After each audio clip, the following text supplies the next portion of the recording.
यहाँ पे जो सबसे ज्वलंत मुद्दा है वो है कैंसर। तो कैंसर पे थोड़ा मैं जोर डालूंगा। एक बात मैं आपको बता दूं, कैंसर से डरने की जरूरत नहीं है। वो इसलिए इस वक्त जितने भी लोग यहाँ बैठे हैं, इंक्लूडिंग मी, इंक्लूडिंग अपोस्टल अंकुर जी, हम में से हर एक के शरीर में हर पल लाखों कैंसर सेल होते ही हैं और वो नॉर्मल है। हम में से हर एक के बॉडी में कैंसर सेल होते ही हैं, लेकिन हमारी बॉडी क्या करता है, उस कैंसर के सेल्स को लगातार उससे लड़ाई करता है, उसको हराता रहता है और हमारी जिंदगी आगे बढ़ती रहती है।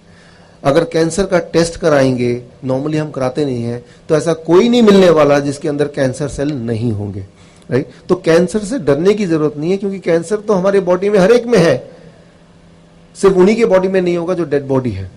जब डेड होते हैं, सारे सेल्स डेड हो जाते हैं, तो कैंसर सेल भी डेड हो जाएंगे, that is the only thing.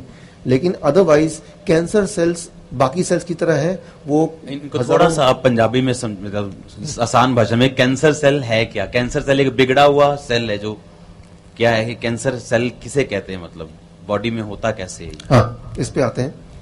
Cancer cell क्या होता है, इसको मैं आपको एक एग्जाम्पल देके समझाता हूं। अब स्क्रीन में देखिए, यहां पे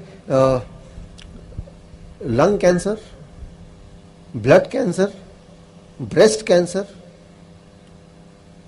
हार्ट कैंसर। कौन सा वाला कैंसर है जो आपने कभी सुना ही नहीं, कि अजीब सा लग रहा है? Lung cancer, blood cancer, breast cancer या हार्ट कैंसर? कौन सा वाला? कभी सुना नहीं। कभी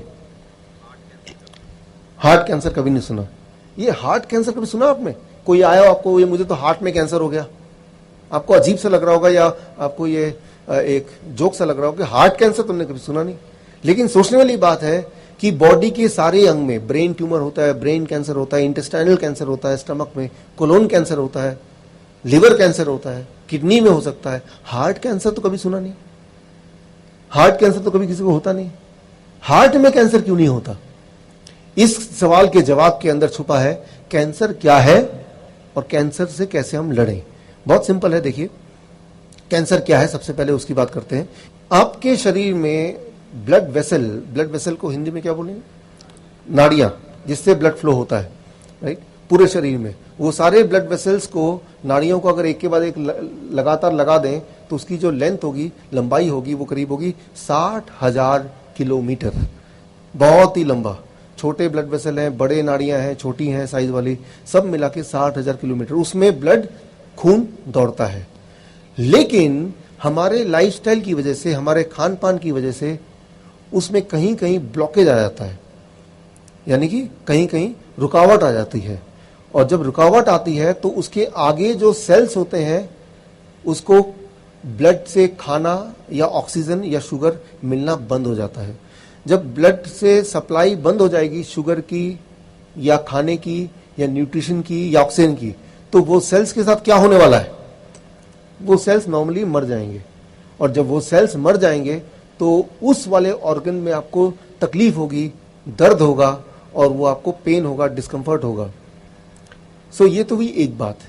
लेकिन कभी कभी हम में से कुछ लोगों के केस में जब ब्लॉकेज होता है ब्लड वेसल में, और जिसकी वजह से सप्लाई फूड का, न्यूट्रिशन का, ऑक्सीजन का बंद हो जाता है, तो जो सेल्स हैं आसपास के, उनको सप्लाई नहीं मिल रहा है, लेकिन वो आपस में तय करते हैं कि हम मरने नहीं वाले हैं, वी विल नॉट डाई। चाहे बॉडी ने सप्लाई बंद कर दिया है, बॉडी हमारी मदद नहीं कर रही है, हमें सप्लाई नहीं दे रही है, लेकिन वो आपस में गुट बना लेते हैं कि हम मरेंगे नहीं।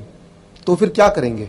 तो वो क्या करते हैं, आप देखिए स्क्रीन पे, वो अपने लिए चोरी वाला रास्ता बनाते हैं, कहीं और से खाना, ऑक्सीजन, न्यूट्रिशन चुराने के लिए।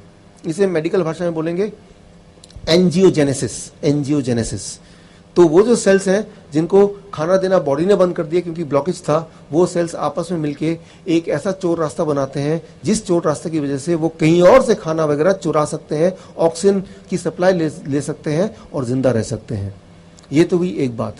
आप एक उदाहरण लीजिए, एक कॉलेज का अच्छा छात्र है, यूनिवर्सिटी का स्टूडेंट है, उसके पास पैसे नहीं है फीस भरने के लिए, सोचता है कि मैं बैंक में डाका डालता हूं, करीब मुझे 10,000 रुपए चाहिए। लेकिन बैंक में जब डाका डाल रहा है, सामने लाखों रुपए पड़े हैं, आपको क्या लगता है, एक, वो 10,000 रुपए गिनेगा और भाग जाएगा, या दो, वो जितने पैसे हाथ में आए वो सारा पैसा लेगा फिर भागेगा? पहला या दूसरा? दूसरा। ज्यादातर लोग क्या करेंगे, अच्छा जितना आया उतना ही लेके भागेगा। वो 10,000 रुपए चुराएगा तब भी वो सजा है, 10 लाख रुपए चुराएगा तब भी वो सजा है। तो जब कोई चोरी पे आता है तो उसका जो कारण क्या था चोरी का करने का, वो अक्सर लोग भूल जाते हैं। ठीक उसी तरह से ये सेल्स के साथ होता है। जब वो चोरी का रास्ता बनाते हैं तो फिर वो रेगुलेशन नहीं होता कितनी सप्लाई मिलनी है, फिर उनको बाकी सेल्स के मुताबिक ऑक्सीजन, फूड, न्यूट्रिशन कई गुना ज्यादा मिलने लगती है ऑटोमेटिकली। जरा सोच के बताइए, ज्यादा सप्लाई मिलने से क्या होने वाला है? वो एकदम से वो बढ़ने लगता है, बड़ा होने लगता है। इसे कहते हैं ट्यूमर। जब वो बड़ा होगा बड़ा होगा बड़ा होगा तो क्या कि हमारे बॉडी में जगह सीमित है, बहुत जगह तो है नहीं। तो कुछ सेल्स बोलेंगे यहां तो जगह है नहीं, वो सोचेंगे मैं कहीं और जाके रहता हूं। कैसे? अब इसको देखिए अगले स्लाइड में। तो कुछ सेल्स जिनकी जगह जिनको नहीं मिल रही बढ़ने के लिए, तो वो ब्लड में जाते हैं और ब्लड में ट्रेवल करके वो किसी और जगह हार्ट में, लंग्स में, वो सेल्स वहां चले जाते हैं और वहां जाके भी वो बढ़ने लगते हैं और पूरे बॉडी में फैल जाते हैं और पूरे बॉडी में वो वही वाला काम करते हैं, वो बढ़ने लगते हैं, तेजी से ग्रो करते हैं। इसे बोलते हैं कैंसर, राइट। अब यहां पे एक इंपॉर्टेंट बात है, इसको मैं आपको आपके उदाहरण से समझाने की कोशिश करता हूं। मान लीजिए मेरा एक दोस्त आपके घर आ रहा है और वो आपके घर पहुंचा, राइट। आप और हम एक दूसरे के बहुत अच्छे दोस्त हैं और वो जालंधर आया और नॉक किया, आपने दरवाजा खोला, उसने बोला कि मैं डॉक्टर साहब का दोस्त हूं और आज यहीं रुकना है, लेकिन आपको पता नहीं कि वो मेरा दोस्त है कि नहीं। तो आप क्या करेंगे? आप बोलेंगे आइए बैठिए, लेकिन तब आप चुपके से फोन मिलाएंगे मुझे, डॉक्टर साहब एक आदमी आया है, वो आपका नाम ले रहा है, क्या इसे अंदर आने दूं? तो मैं बोलूंगा हाँ मेरा दोस्त है, इसको अंदर आने दो। तो कंफर्म हो गया, वो रह सकता है। ये क्या है? Signalling system. आपने सिग्नल भेजा कि ये सही है कि गलत है, मैंने उसको कंफर्म किया, हाँ ये ठीक आदमी है, चोर नहीं है, इसको घर में रुकवा सकते हैं। ये तो हुई एक बात।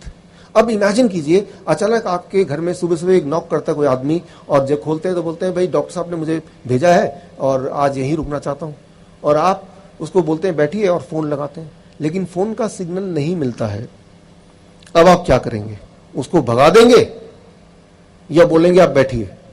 अब तो कंफ्यूज हैं आप, सोचेंगे भगा देंगे और डॉक्टर साहब का दोस्त हुआ तो कितनी बुरी बात है। फिर सोचते हैं अगर मैं रख लूं इसको यहीं पे और ये चोर निकला, क्योंकि कंफर्मेशन तो हो नहीं पा रही है, तो भी बड़ी दिक्कत है। तो बहुत सोचने के बाद हम में से ज्यादातर लोग क्या करने वाले हैं? उसको घर पे रखने वाले हैं। लेकिन क्या हुआ? वो मोबाइल का सिग्नल नहीं मिल रहा है जिसका उसको फायदा मिल गया। ठीक उसी तरह से जब भी ये जो सेल्स हैं वो ट्यूमर वाले सेल हैं जो बड़ी तेजी से ग्रो करते हैं, वो ब्लड के थ्रू किसी और ऑर्गन में जाके वो वहां जाके पनाह लेने की कोशिश करते हैं, तो कोई और ऑर्गन उसको एक्सेप्ट नहीं करता है। पहले वो सिग्नल भेजता है मोबाइल से जहां से वो आया था, क्या इसको अंदर ले लूं? तो वहां सिग्नल आएगा नहीं नहीं मत लेना, ये तो ट्यूमर है भाई, यहां आके भी ये बड़ा तंग करेगा क्योंकि यहां भी तंग कर रहा था वो।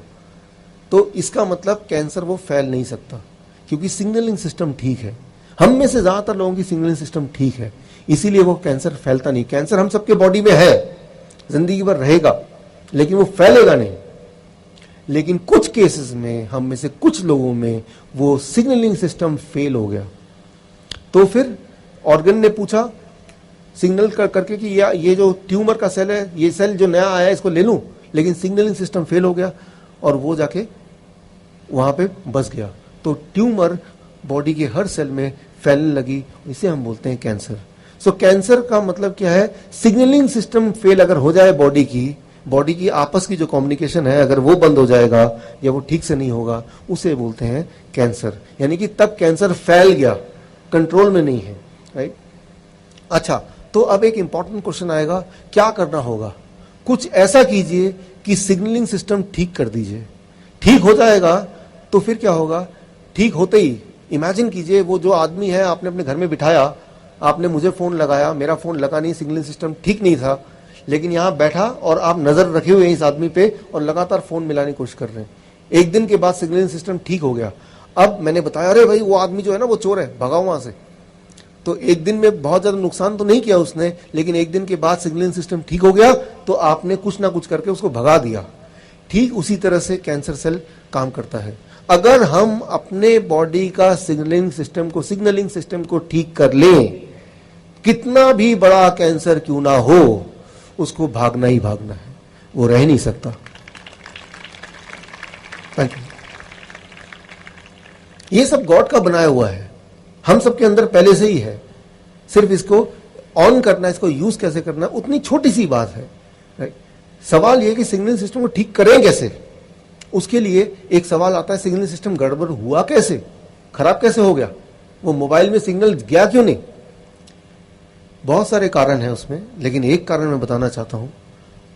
मैंने देखा अपने पेशेंट्स में, दुनिया भर में, या मेडिकल जर्नल के रिपोर्ट ये कहते हैं, ऐसे लोग जो अक्सर बात बात पे कोई ना कोई दवाइयां लेते रहते हैं, बुखार की दवाई, जुकाम की दवाई, सिर दर्द की दवाई, पेट खराब है तो दवाई, जब जब आप केमिकल्स लेंगे, दवाई लेंगे, आपकी बॉडी की सिग्नलिंग सिस्टम उतनी कमजोर होती जाएगी, राइट। सो जैसे प्रेगनेंसी पिल्स जो लेते हैं, उनकी सिग्नलिंग सिस्टम कमजोर हो जाएगी, और एक टाइम ऐसा भी आ सकता है जब सिग्नलिंग सिस्टम ठीक से काम नहीं कर रहा है। तो ये तो हुआ कारण कि अगर आपके बॉडी में किसी भी तरह से केमिकल जाता है तो सिग्नलिंग सिस्टम खराब होगा ही होगा। उसके लिए एक छोटी सी बात मैं आपको बताता हूं। जब आप किसी भी तरह का डायग्नोसिस कराते हैं, जिसमें रेज, एक्सरे है, सीटी स्कैन है, एमआरआई है, ये सारी चीजें एक काम करती है, आपके बॉडी का सिग्नलिंग सिस्टम को खराब कर देती है। ये हर एक को पता है, कोई भी मेडिकल की फील्ड में कोई भी होगा ना, उससे पूछेंगे तो बोलेगा हाँ ये तो बड़ा नॉर्मल बात है। अगर आप 2 बार से ज्यादा एमआरआई कराएंगे, एक्सरे कराएंगे, सीटी स्कैन कराएंगे, तो वो आपके बॉडी का सिग्नलिंग सिस्टम खराब कर देगा। इसीलिए हमेशा मैं अपने पेशेंट्स को बोलता हूं, आप डायग्नोसिस के चक्कर में मत पड़िए। आप डायग्नोसिस करने जाएंगे, सिग्नलिंग सिस्टम खराब हो जाएगा तो एक और बीमारी घर लेके आएंगे, और ये अक्सर देखा गया है। इसीलिए वो होता है एनुअल चेकअप कराना है। यूं ही साल में एक बार तो सारा चेकअप होना ही चाहिए। साल में एक बार सारा चेकअप होने से सिर्फ एक ही इंसान को फायदा होता है, वो जो चेकअप कर रहा है। पेशेंट को कोई फायदा नहीं होने वाला, राइट। तो पेशेंट, आप देखिए यहाँ पे रिपोर्ट ये कहती है 22% मोर कैंसर इन द पेशेंट जो मेमोग्राम स्क्रीनिंग कराते हैं। तो किसी भी तरह का कैंसर की स्क्रीनिंग कराने की जरूरत नहीं है। अगर कैंसर है भी तो स्क्रीनिंग उसकी स्पीड को और बढ़ा देता है, क्योंकि कोई भी स्क्रीनिंग, कोई भी डायग्नोसिस, कैंसर का डायग्नोसिस, चाहे वो बायोप्सी की बात करें या कोई एमआरआई की बात करें, वो सारी डायग्नोसिस एक चीज करती है, आपके सिग्नलिंग सिस्टम को वो स्विच ऑफ करने का काम करती है, खराब करने का काम करती है। तो क्यों आप अपने सिग्नलिंग सिस्टम को खराब करना चाहते हैं जो पहले से ही बहुत नाजुक हालत में है। ये आपको ध्यान रखना है। जब भी आप किसी डायग्नोसिस करने जाएंगे, अगर कोई बोलता है मैं आपके खून का एक बूंद ले लूंगा फिर डायग्नोस कर दूंगा, वो अलग बात है, उसमें कुछ ज्यादा खतरा नहीं है। लेकिन एक्सरे करेंगे, एमआरआई करेंगे, सीटी स्कैन करेंगे, बायोप्सी लेंगे, ये सारी चीजें सिग्नलिंग सिस्टम को खराब कर देती है। मैं एक छोटा सा उदाहरण देता हूं आपको समझाने के लिए। इमेजिन कीजिए कि किसी एक पेशेंट का कोई एक ट्यूमर है, वो साइज में इतना सा है। डॉक्टर के पास गया कि देखिए ये क्या है, बोलेगा ये पता नहीं लग रहा क्या है, हो सकता है कैंसर हो सकता नहीं हो। कैसे पता चलेगा? बोलेगा कि मैं बायोप्सी करूंगा, मतलब इसमें से थोड़े से मांस का टुकड़ा ले लूंगा और टुकड़ा लेके मैं लैब में डालूंगा और 15 दिन बाद आपको बताऊंगा कि ये कैंसरस है कि नहीं। एक इंपॉर्टेंट बात मैं आज इस मंच से आपको बताना चाहूंगा कि अगर वो कैंसरस नहीं भी था, लेकिन जैसे ही उसको छेड़ेंगे, काट छाट करेंगे, उस प्रोसेस में वो कैंसरस बन जाता है। Try to understand, right. Cancerous था नहीं, लेकिन छेड़ेंगे तो वो कैंसर बन जाएगा। ये प्रवृत्ति है, किसी भी ट्यूमर की प्रवृत्ति है। उसको छेड़ेंगे, उसे काटेंगे तो इमीडिएटली वो कैंसर के रूप में चेंज हो जाता है।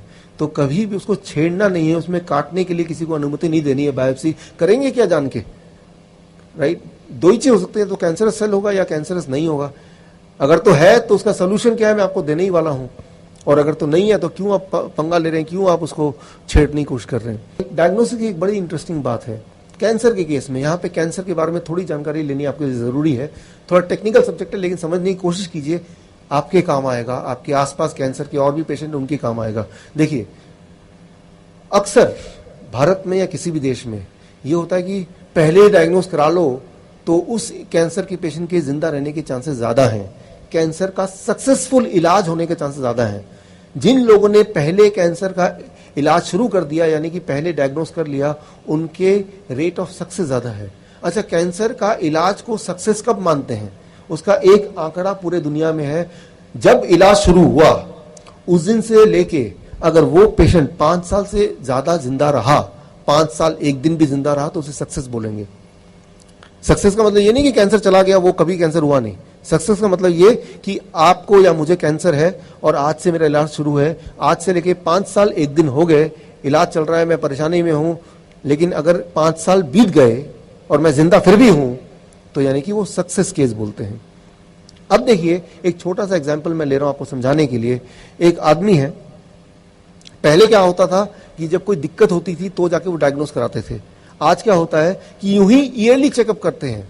तो ईयरली चेकअप में क्या है, मैं आपको बता दूं कि आप डायग्नोस कीजिए, चांसेस है कि आपके बॉडी के, हर एक के बॉडी में, इवन मेरे बॉडी में कैंसर के सेल मिलने ही मिलने हैं। बहुत ध्यान से डायग्नोस करेंगे, हर एक की बॉडी में मिल जाएगा। इलाज आज से शुरू हो गया, इलाज आज से शुरू हो गया, पहले से शुरू हो गया, तो 5 साल तक कुछ ना कुछ चलता रहेगा, बोलेंगे तो सक्सेस केस है।